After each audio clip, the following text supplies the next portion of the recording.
Good morning, good morning. Welcome back to 9 Little Aussies. My name is Chrissy and I'm really glad to have you with me in my garden today. I am putting some seeds in the ground. It is early summer right now, late June, and a lot of things are coming to an end. Some things are just picking up. So we're going to have a little bit of a chat about what is good to plant in the garden in the heat, what things handle the heat. Now, little disclaimer, this is my second gardening season in Texas, so I am completely learning when it comes to what works best in this climate. However, I did move from Australia in a very warm climate and a very hot area where we did have some good gardens and had a little bit of experience with that. So I'm just going to share with you what I know, and hopefully you can share some ideas and comments down below and we can all help each other and learn from each other. So I have on my side here, let's see, growing right here is my little crop of corn and cream peas. Now I did misjudge a little and make a timing choice that wasn't great. I should have planted the corn a couple of weeks before the cream peas, and I planted them all at the same time. So they're growing up, and really it would have been better if the corn was higher. So cream peas, which are these little guys here that I've saved in this toothpick container, were given to me by my friend. They're an heirloom variety that has been handed down through the generations in her family. And these are cow peas, which are very similar. And then I have these guys, which are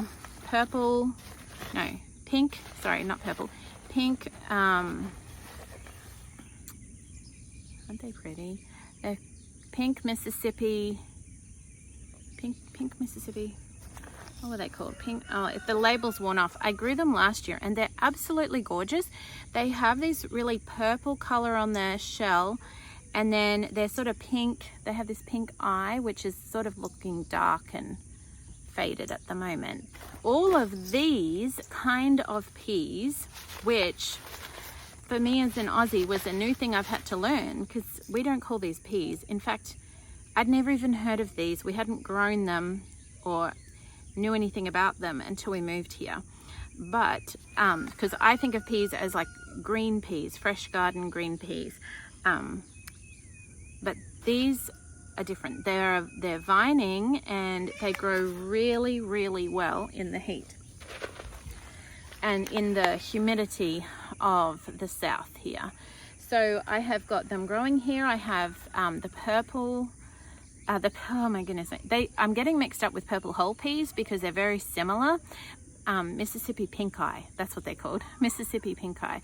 And I have them growing out in the other garden, and I have the cow peas growing as well. So hopefully we'll get a good harvest of those. They absolutely love the heat, and the corn does pretty well in the heat as well. So hopefully that'll work out.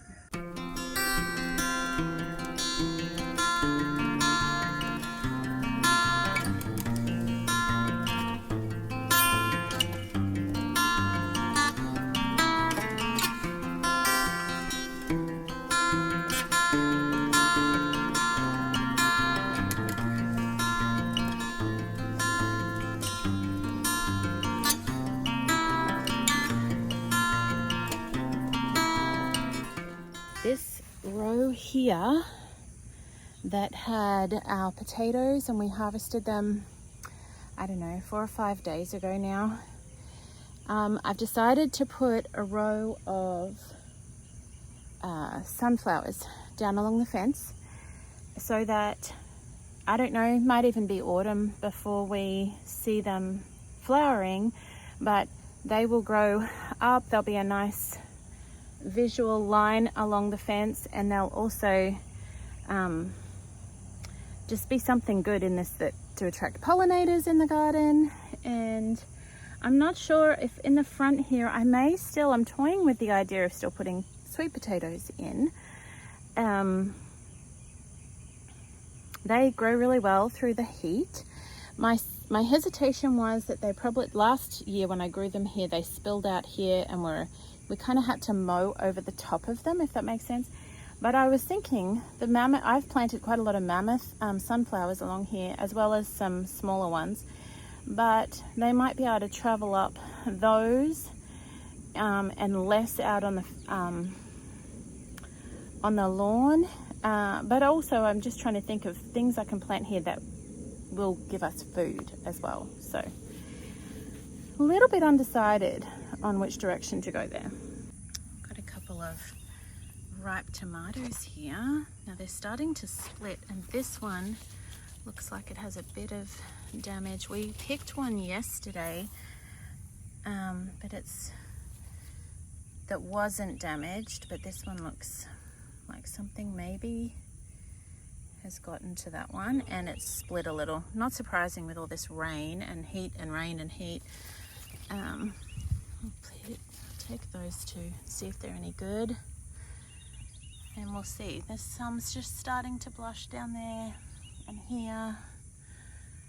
I hope we get them. Now the other thing I'm doing is succession sowing some squash. So my zucchini, this was the first crop here that we had, which is looking big and lush, but hasn't, maybe it needed a bit more pollinating. We've gotten a little bit of a harvest, but not a crazy big harvest from it. And then we have this sprawling beauty, which is a lemon squash, and it has been fairly prolific. We've got a lot from it. Goodness, look at that. I'm going to have to weed down this end desperately. These squash are almost coming to an end over here, and these ones are newer, so they're just getting going. And then I have some babies out in the garden. So the idea being, if I succession sow, we might be able to just extend that season a little. Okay, so this is my crazy wild flower garden that has some mammoth sunflowers, which I have to say are some of my favorites. I just love them. They kind of shoot up like big old giants, and then you wait and you wait and you wait, and you're rewarded with these amazing big sun blooms in the middle of the garden that just, I don't know, there's something really hopeful and beautiful about them. Every time I walk out here, even if something else is bothering me, I'm like, oh, that is so glorious, and I just love them. So I've got them as a backdrop, and this is what I have planted over on the other side as well, along the fence line. So I'm hoping to have sort of extend the amount of time I can be watching these beauties. So, and in the front, I've just got like wildflowers. So it's kind of a scrabbly mess. Some of them have coped with all the rain, some of them have not. It's a bit of a mixed bag. So what I have planted along the back fence, and this, my packets of seeds are like all covered in dirt and a little bit raggedy, but see, very raggedy. These are the mammoth sunflowers that I planted here, and I've just put some more of them over there. And I've also done a mix of this fun different colored sunflowers, so a few of those. These seeds are a lot smaller and not as, I would say, I've grown these a few times now, and they're just not quite as hardy as the others, but they're still good and they're beautiful. They're absolutely beautiful, so it's worth the effort of growing them. One thing you can do, last year I grew the big tall mammoth sunflowers, these guys here, over along where my beans are, and they acted as a really nice shade that sort of helped carry the beans through the heat of summer. And then I got a really nice harvest in the autumn or the fall, so they can be used for that as well. I have put them, I'm hoping they'll provide some shade on that other fence as well later in the season when it gets even hotter through July and August. And we'll see how that goes. Another thing that can continue to really do well in the heat, if it's given the right conditions, is the peppers. These are jalapenos back here. Now last year they grew and fruited for me all the way from the spring all the way through to the autumn. Like, we just had so many jalapenos. These ones are a mixed hot peppers. And then I do have in the other gardens the bell peppers, which I don't know why, but they don't seem to be as strong and virulent and hardy as the jalapenos. And well, actually I do have an idea why. I just heard this the other day, that the smaller peppers, so ones, whether they're spicy or not doesn't matter, but if they're a smaller pepper, they will do better in the heat. So that's probably why these guys do better than the bell peppers.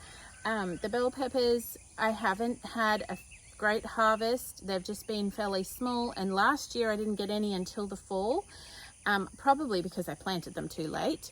But these guys, these little jalapenos and the mixed hot peppers, just seem to thrive all the way through. So yeah, I did hear that the other day, that the smaller ones do better in the heat. So even though I have jalapenos growing here, I'm probably going to plant some more of these little guys and just let them come up and maybe be ready in the fall. I don't know if I'll have the same thing as I did last year. You know, this season is really different. So I don't know what's going to happen in the next couple of months.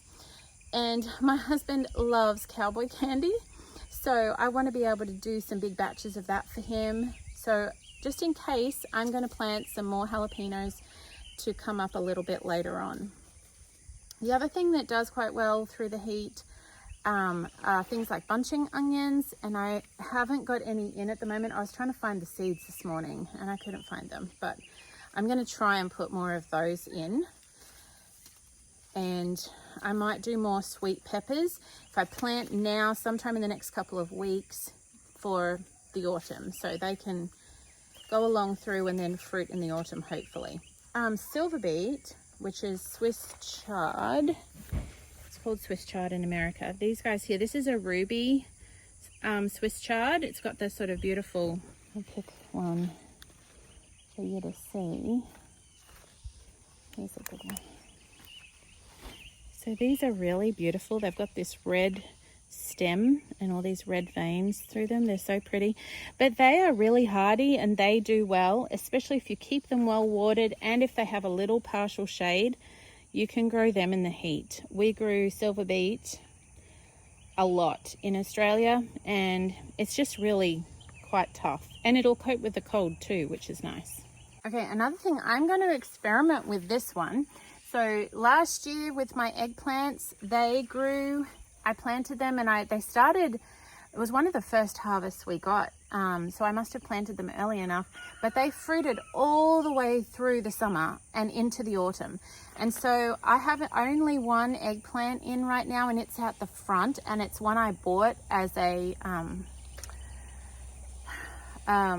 like a seedling, because I had planted some seeds and something ate them all. So I am going to plant some more just to see. I don't know if this will work. This is a little bit of an experiment to see if we can get them to germinate and come up and grow so that I can have a harvest of them in the fall. We'll see. I'm kind of planting these eggplant seeds with, you know, fairly low expectations. And I'll just plant the packet out and we'll see what happens. Okay, we've come out now to my weedy, wet row garden. We had another storm last night, and you can see water laying in between. So this totally wouldn't have worked if I didn't build the beds up some. I knew it would pull water here a little. So I'm just hoping that will be okay. Down this row, I do have the Roma tomatoes and the okra. I'm growing this Clemson spineless okra. It's a different one to the one I grew last year, but this is I was given these seeds, so I'm going to grow them. And hopefully, I do know, like, okra does really well in the heat. It did really well in Australia. It does really well here in the south. These little round grey balls that we will pop in the ground. And I'm going to grow a couple more out the front, but we've already got a row along here. Now what I'm doing with these guys is we have the okra, and in between I've got, just trying to remember what I put here, cowpeas, I think it was. Cowpeas in between the okra so they can grow up together. And they will, like, it just feels like the hotter it gets, the more the okra love it. So they're a great one to grow.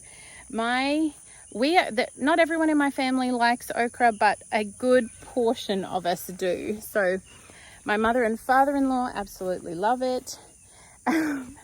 We call Zion the okra monster because if I fry up a big pan of okra in some coconut oil or something, he would eat the whole thing if I didn't say, you have to share. He just loves it. So they definitely get eaten. But I have also a couple of kids that don't really like okra, and I will put it in things like soups and stews. If you you can actually put it in a blender and sort of really blend it up, and that way it doesn't have that. And you pick them young. It is important to pick them small so that they don't have that woody, fibrous kind of texture, which isn't nice. But I have put them in a blender, blended them up, and put them in soups and stews and casseroles, or I have one recipe that uses them in gumbo, and it's really nice, and you can't even tell it's there, and you're getting all the health benefits, because okra is amazing for gut health because of all the mucus lining in it. And you know how if you cook okra, it's kind of got this slimy thing going on. That is really, really soothing and healing to the lining of your stomach. So they're very, very good for you. And you can just, hide it in food if you need to, but they're actually really, really delicious. If you pick them young enough and slice them and fry them, they're beautiful. Just make sure you're frying them in coconut oil or avocado oil or something with or even better, beef or tallow. Beef or lard. Lard or tallow. Getting my words mixed up. Lard or tallow, so that you're frying them in a really good healthy fat. That's really important. Okay, you can see I've put another mammoth sunflower here on the end. He's growing up, and one in the middle, and I've spot them around because I just love them so much. But here are a couple of my little, he's falling over. Oh, something got to you. Anyway, we'll see how these go. These are, I think these are yellow squash that I planted here to succession sow. So we'll see how that goes. And this, I haven't grown these before. These won't grow through the super hot weather, but these are dragon tail radish. And I'm just kind of waiting to see what they do because I haven't grown them before. So here is this gourd that I planted. I did this trellis for the other day. It seems to be adapting to me moving it around. So it's climbing over the top of this now. We'll see how it goes. And the beans, I'm hoping they will continue. These are bush beans right here, and up the end there you can see pole beans growing up those trellises I made. So over here, so we've got this trellis with the tomatoes, and on the other side is the okra. So the sun comes up over the house. You can see it kind of up there now.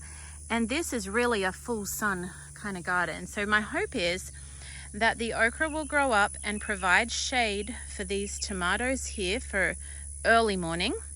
And then that will provide, it'll also provide some early morning shade for the beans. And the okra on this side will hopefully provide shade in the afternoon when the sun has sort of done its arc over the top and is coming from the other direction. I don't know, we'll see. I don't know if my distances are right or my spacing is right. It's all a bit of an experiment. You might remember from a while ago, Gracie and I came out here and sowed a whole packet of wildflower seeds. And really what is doing well, it's not very surprising, but the zinnias and the cosmos is what is really doing the best over here.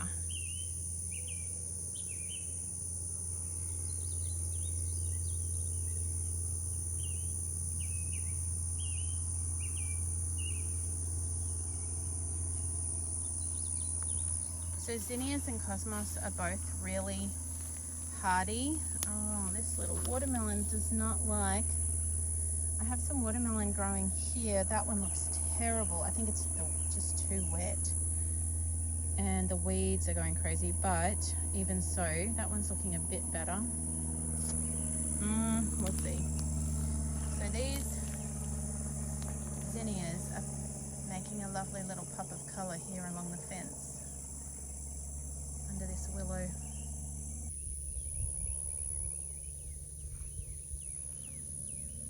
So growing along this fence in amongst my perennials, so we've got comfrey and tulsi, some marigolds, but I also have at the back here, this is a butternut bush. So it's like a butternut squash or a butternut pumpkin that grows on a bush. That's what the packet of seeds says. I've never grown these before, but they should be fine through the heat. And this at the back here is the Mississippi pink eye, which I am planning for it to grow up over this fence, and it does really well in the heat. It's actually just a beautiful plant as well. It's just really pretty, and when the pods come out, it's just gorgeous. Look what I just saw. This is so exciting. Look, it's our first, I don't know if I can show you in amongst the leaves there. Our first little butternut pumpkin. Hello, little baby. Oh, and there's another one. Man, I hope these have a good harvest. I hope they do really well. It is good that I've got, so the zinnias here and the marigold and the tulsi are attracting a lot of bees, so that's going to help. This is cosmos, which is growing up and down and falling down. I do find that cosmos falls over a lot, but it handles the heat really well too. And it's pretty hardy. It's growing up in amongst all this weeds in this patch that I have severely neglected. And how pretty is that? There are lots of different colors of cosmos. I really like this one. There's some really nice orange and yellows as well.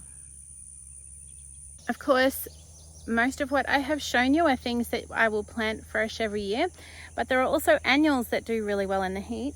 This is elderberry, and it is just growing fabulously, and it doesn't seem to mind the heat one little bit. It hasn't drooped one time, even when we've had multiple days up in the 90s. It just loves it. So I'm probably going to have to train it back over here to the fence a little. And I know they multiply and I know they spread, but along this fence here, I'm perfectly happy for that to happen, because it will eventually just add shade. And I'm having to buy elderberries all the time for, well, not all the time, but regularly, for elderberry syrup that I make for the family. So I love the idea of having it in my garden. Another one, a perennial, is the banana. These are starting to gain height. They absolutely love the heat. Humidity, heat, they love it. Now, the disadvantage in Texas is they do not like freezing weather, so they die back. Now, when we grew them in Australia, I'll see if I can find some pictures. I'm not sure if I'll be able to, but we had a big row of them along our back fence, and they just grew and grew and grew to that. They were like trees. They were so big, and they gave us beautiful harvest of bananas, but they also were fabulous for shading the rest of the garden during the heat of summer. So we are experimenting a little to see how quickly we can get them to grow, how much they can help us out through the heat of summer in Texas. We're going to try and spread them around the garden somewhat.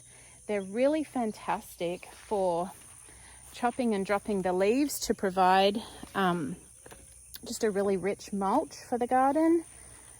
So they are awesome. And if you happen to live in an area that doesn't get freezes, then you can benefit from the fruit and from having these all year round.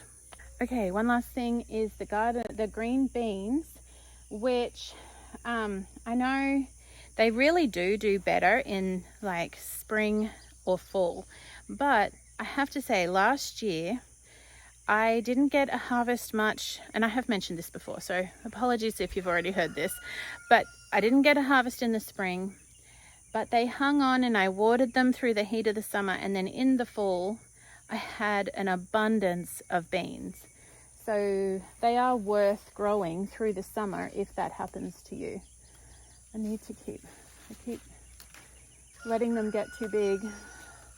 So when they get really big like this, they're chicken feed. But we're still getting heaps of food off of them. This is nice like that. It's so fresh. I love what rain does to a garden after that storm again last night. So by this time last year, I am pretty sure we were pretty dry. But so far the spring rains haven't stopped. I'm gonna throw this handful of beans that are way too big to the chooky looks. Have a little snack, guys. Okay, well that's what I am growing in my summer garden. So please let me know what you're growing. I know there are lots of other things you can grow. I know there are like Asian varieties of cucumber that do better in the heat, and spinach, Asian spinaches and other things like that. So let me know. Let's share in the comments below and give each other ideas of what we can grow in our hot, sweaty summer gardens. Because yes, it's hot, and yes, it takes more self-discipline sometimes to get out in the garden, but my goodness, it is just full of rewards. 5 minutes out here and I'm so glad I came. I'm always so glad that I've stepped outside and decided to get hot and sweaty in the garden. It's good for the soul. All right, people, thank you for watching, and let me know what you think, and I will see you again tomorrow. Sunshine and raindrops, always.